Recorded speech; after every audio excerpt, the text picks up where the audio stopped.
Okay, hi. I'm going to work this problem that you have on your presentation, or the one I've sent for you.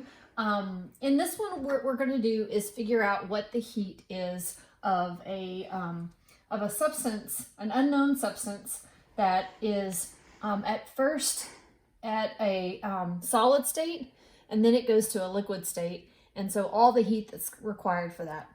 So to do that, I've actually started with a table here. And you don't necessarily have to do that, but I thought I would do this just to kind of talk about what's happening. So I'm first thinking about, in this problem, we've got, it goes from a temperature of 15.4 degrees Celsius all the way to 42.7 degrees Celsius. But if you read this, you see that somewhere in the middle of that, this TF means the freezing temperature or the melting point at 28.3. So between negative 15.4 to 28.3, what's really happening is all we're doing is a temperature change of a solid, because at that point it's a solid, and all we're doing is just heating up this solid. Now let's look back over here. We've got then at 28.3 degrees Celsius, so at 28.3, then it happens, there's a phase change that happens there. So you've got a phase change where you go from a solid to a liquid, because that's what melting is. All right, and then it continues to heat. So from 28.3 to the temperature we're looking at is 42.7. Then it is then just a temperature change of a liquid, because after 28.3 degrees Celsius, it's a liquid. So if you're heating it past that, all you're doing is changing the temperature. Okay, so now that I know like what's happening, and if you think about like the graph that we included that first period when they did the ice, that got a temperature change, then or it's changing temperature, there's a phase change, and then it's changing temperature. The equation I'm going to use for just the temperature change, the heat equation, is where the heat is equal to the one with the specific heat, or C, the change in temperature times the mass. So that's the equation I would use there. Here, on the other hand, is a phase change. To calculate the heat here, I'm going to take, this is from a solid to a liquid, so I'm going to take the heat of fusion. And in this case, if you look at the heat of fusion that's there, it's in kilojoules per mole. So to get just the kilojoule amount, I would multiply it by the number of moles. So here what I'm going to use is multiply this by, I'll just write mole right there, because I'm going to multiply this by the number of moles to get just the kilojoules. In here, we have a temperature change. So since it is a temperature change like this, but this one is a solid, this one's a liquid, I'm going to put that, I'm going to use this equation, that heat is equal to the specific heat times the change in temperature times the mass. Okay, so what I'm going to do is calculate heat over here, but first let me think about the numbers that I have. The mass, according to this, is 10.1 grams. The heat of fusion, I went ahead and wrote that, is 5.72 kilojoules per mole. And so since this is mole, I really need to figure out how many moles of this substance I have.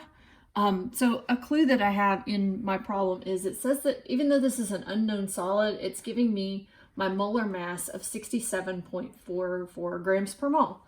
So if I take, to find the number of moles, if I take the grams, 10.1 grams, and multiply this by a conversion where grams cancel out and I'm left with moles, according to that number, I know that 1 mole is 67.44, and I have run out of room right there, 67.44.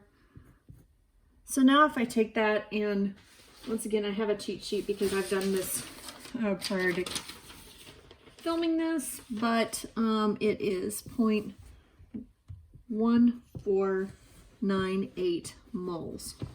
So I took this and divided it by that to get that number of moles. The other pieces of information I need these C's. So the specific heat for the solid is given here, or specific heat capacity we're going to use those interchangeably. It says it's 1.95 joules per gram per degree Celsius. That would be fine to use that number. However, notice that we need our answer in kilojoules. So the problem is asking for it in kilojoules. So I need to convert this to kilojoules first. Okay, so looking here, I've got, for the solid, it's 1.95 joules per gram per Celsius. But I want to convert this to kilojoules. My computer just shut off. While we wait for that to come back, I'll convert to kilojoules. So I want to get joules taken away to kilojoules. Get my computer back going. Okay. 1 kilojoule is 1,000 joules. The prefix kilo means 1,000. So then if I take this 1.95, divide it by 1,000, that would be 1.95 times 10 to the negative 3 kilojoules per gram degree Celsius. Let me separate out that. I've got that number. The same thing I'm going to do, the exact same thing, except for my specific heat or heat capacity for the liquid is a different number. So once again, I'm going to convert that joules to kilojoules.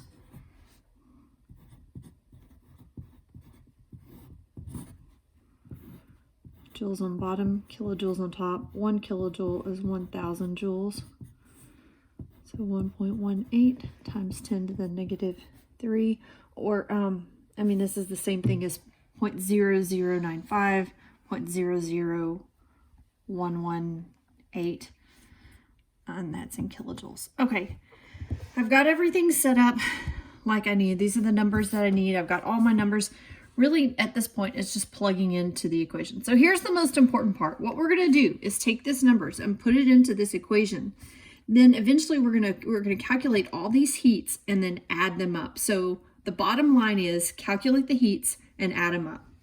So in the next part, what I'm going to do is just calculate all these heats. So for this one, we'll start with number 1. The heat is going to be, this is the heat capacity of the solid, which we figured out over here is 1.95 times 10 to the negative 3. Then the temperature change. The temperature change is going to be the difference between 15.4, negative 15.4 all the way up to 28.3. And I've already figured this out. This temperature change, I'll go ahead and write this over here. The temperature change where it applies is 43.7 degrees Celsius here. So now back down to over here, we're going to put in for temperature change 43.7. Make sure that was right, yes. And then the mass is 10.1. That was given in the problem. At this point, you multiply all this together. And because I did this before, I got 8.61.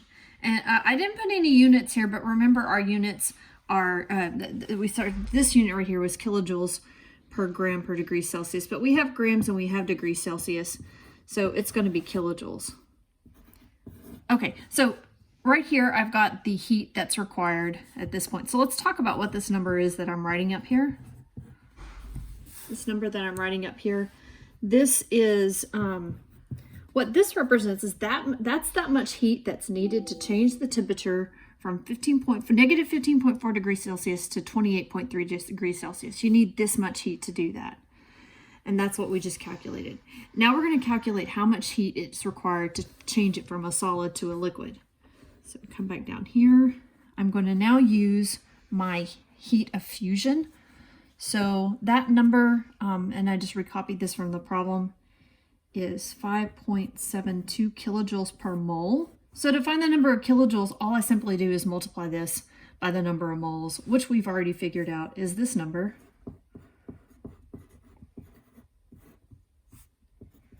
And then when I multiply those together, I get that the value is 0.861. No, I wrote down the wrong number, 0.857 kilojoules. So putting that over here, this one is 0.857 kilojoules. Once again, what this heat represents, this amount of heat represents how much heat it's required to change from a solid to a liquid of this unknown material. Okay, so now the last one is going to be really similar to the first one because the action is similar. The action is where we're changing the temperature. So the amount of heat that's required to change the temperature. And the equation I'm going to use is this equation, which is the specific, using the specific heat. The specific heat for the liquid, because at this point, it's past 28.3, which is the freezing point. So at this point, it's a liquid. So we have to use the liquid specific heat, which we already converted this into kilojoules, and it's 1.18 times 10 to the negative 3 kilojoules per gram per degree Celsius. So the change in the degree Celsius is the difference here is between 28.3 and 42.7. This is a temperature change of 14.4 degrees Celsius. So 14.4 degrees Celsius. And then our mass is still the same. We didn't lose any mass in this process, assuming that it's all in a closed container and we haven't lost anything. When I multiply all of this together, I get 0.172 kilojoules. So I'm going to put that over here. Okay, and to find out, let's go back to the question. Of course, the question said, what amount of heat is required? So we have to consider all these processes, the change in temperature, the phase change, and then the change in temperature after the phase change. So to add, and then, so what we do is we add all of this up. Okay, so the function that I'm going to do there is adding it all up. When I add it all up, I get 1.89 kilojoules for a total. And so this is my final answer. And when you get to your homework, this is just a screenshot that I have up here. This is just a screenshot, but you should be able to put in that amount, and there you go. Let me know if you have any questions.